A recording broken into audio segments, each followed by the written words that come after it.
Olá, meus amores, tudo bom? Que bom em ver vocês novamente.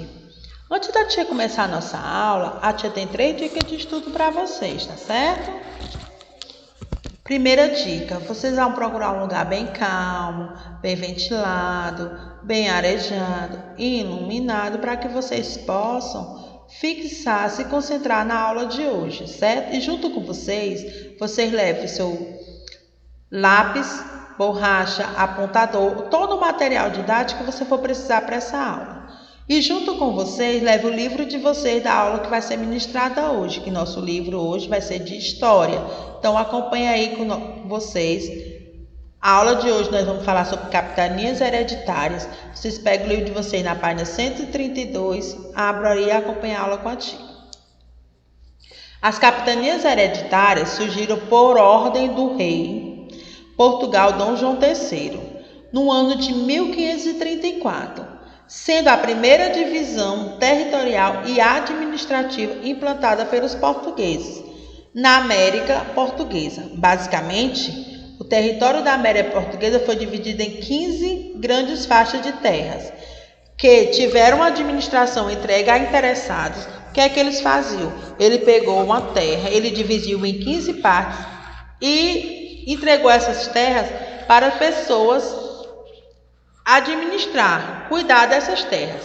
A vida dessas capitanias como uma única forma de divisão e administração teve vida curta, uma vez que em 1548 surgiu o governo geral. Mas antes do governo geral, estava dando certo essas capitanias hereditárias.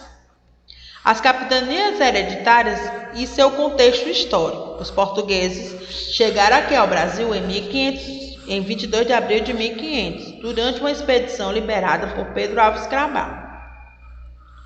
Com essa chegada desse rei, do rei de Portugal, tinha sido uma grande novidade para Portugal.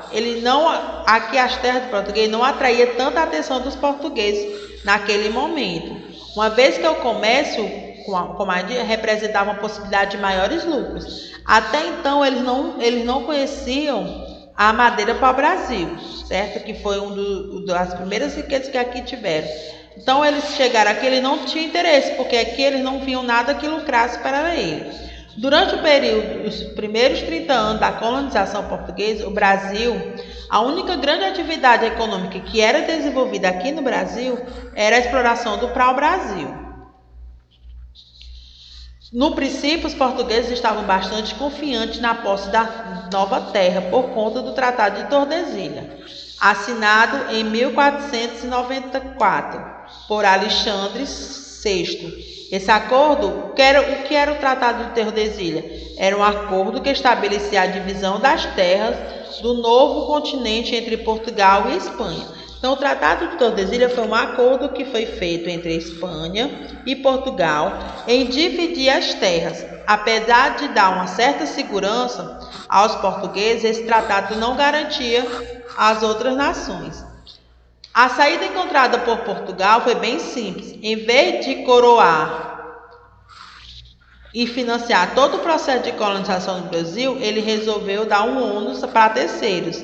O que foi esse ônus? Ele pegou as terras, o rei de Portugal dividiu essas terras em territórios em 15 lotes. E esses 15 lotes foram divididos em 14 capitanias diferentes, as pessoas que ficavam administrando eram chamadas de capitões donatários. O que eram esses capitões donatários? Eram donos das terras. Então, cada lote desse, eles foram distribuídos para 15 capitanias.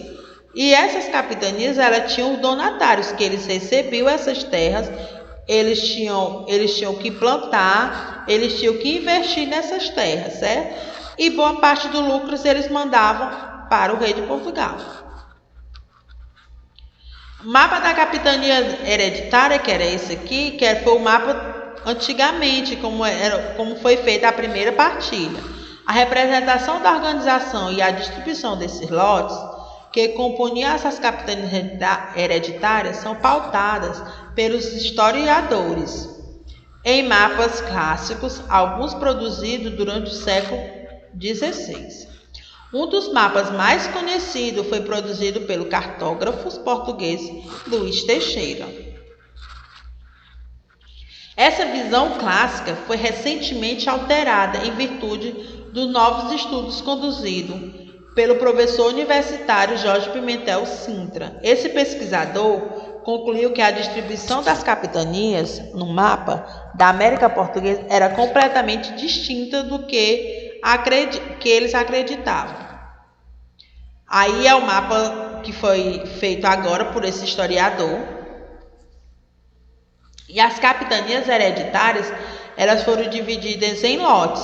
O primeiro lote ficou no Maranhão, ficou por Aires da Cunha. O segundo lote foi no Maranhão também. O Maranhão ele teve 2 lotes, que um ficou por Aires da Cunha e o outro ficou com Fernando Álvares. No Ceará foi dado um lote que ficou com Antônio Cardoso. No Rio Grande também ficou com Aires da Cunha. O Aires da Cunha ele ficou com 2 lotes, tanto no Maranhão como no Rio Grande. No Itamaracá ficou com Pérola Lopes. Pernambuco ficou com Duarte Coelho. Bahia de Todos os Santos ficou com Francisco Pereira. O Ilhéus, quem ficou o dono da terra foi o Jorge Figueiredo. No Porto Seguro ficou com Pedro de Campos. O Espírito Santo ficou com Vasco Fernandes. São Tomé ficou com Péro de Goiás. São Vicente ficou com Martim Afonso de Souza. Santa Maria ficou com Péro Lopes. E Santana ficou com Péro Lopes. Então, Péro Lopes ficou com 2 lotes. Martim Afonso ficou com lotes. Quem ficou com 2 lotes foi o Ares. E o Péro de Souza ficou com 3 lotes. Ficou com lá no Itamaracá, ficou com Santa Maria e ficou com Santana. Quais eram as funções dos donatários? Qual era a função desses donos dessas terras? Em geral, os donatários eram comerciantes, pessoas que pertenciam à pequena nobreza de Portugal. Ele tinha uma responsabilidade de desenvolver a capitania. Era exclusiva do donatário, que recebia o direito sobre o lote de terra a partir da carta de doação. A partir do momento que ele recebia a carta de doação, ele tinha a responsabilidade de desenvolver essa capitania. Os direitos e deveres que o donatário deveriam cumprir foram fixados na Carta Farol. Os donatários não tinham a posse de terra, que continuava pertencendo ao rei de Portugal. Portanto, tinha apenas o direito de fixar-se e administrar as terras da melhor forma possível. Qual era o objetivo? Qual era a função do donatário? Ele não tinha a posse da terra. As terras continuavam sendo de Portugal. Ele só emprestava a terra para eles investirem e boa parte daquele lucro eles tinham que passar para o rei. Dentro das suas capitanias, o donatário era a maior autoridade administrativa e jurídica e respondia apenas ao rei de Portugal. Então, dentro daquela sua capitania, quem mandava, quem governava, quem era a autoridade ali, eram os donatários. Mas a única pessoa que ele tinha como responder, que eles temiam, era o rei de Portugal. Os donatários eram obrigados a investir e atrair investimentos, criando toda a infraestrutura para garantir o desenvolvimento daquela terra. Além disso, deveria atrair pessoas para morar em sua capitania, distribuindo terras sem senharias e cobrando impostos. O que é que eles faziam? Os donatários eles pegavam um pedaço das suas terras, passavam para outras pessoas, eles vendiam, entre aspas, aquelas pessoas começavam a plantar, começavam a fazer melhorias na terra, começavam a ter lucros sobre aquela terra, então eles começavam a cobrar imposto para que aquelas pessoas morassem ali. As capitanias que prosperaram, muitas capitanias elas não prosperaram, elas não tiveram lucro, mas dessas 14 capitanias, apenas 2 tiveram resultados econômicos expressivos. Apenas 2 delas prosperaram. Entre as 14, das 14 capitanias, eram 15 capitanias. 14 foram divididas, certo? Uma ficou com o rei de Portugal, essas 14 foram divididas.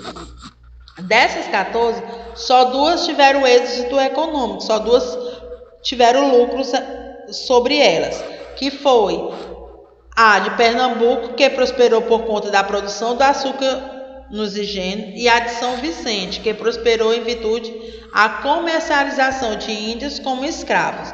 Então, a capitania de Pernambuco, ela prosperou devido à cana-de-açúcar, os canaviais, os grandes engenhos. E a de São Vicente prosperou pela comercialização de índios como escravos. Então, eles começavam a vender os índios, para os índios trabalharem de escravo em outras capitanias. Então, eles começaram a obter lucros. Por quê? Porque os outros donatários das outras, eles estavam precisando de mão de obra. E eles não tinham. Então, o que foi que São Vicente fez? Foi o que Martim Afonso de Souza fez. Ele começou a vender, a comercializar os índios como se fosse uma mercadoria, para eles fazerem o trabalho escravo. Querendo rever essa aula, é só ir lá no nosso site www.escolapequenospassos.com.br. Acesse quantas vezes vocês quiserem. Está lá na nossa plataforma digital. No livro de vocês também tem esse conteúdo. Dê uma olhadinha no livro. Reveja nossa aula 1, 2, 3, 4, quantas vezes vocês quiserem. Dê uma visitinha na nossa plataforma digital para ver nossas aulas novamente. E façam as atividades para que vocês fixem melhor o conteúdo, tá certo? Então, beijo no coração. Até amanhã. Tchau, meus amores.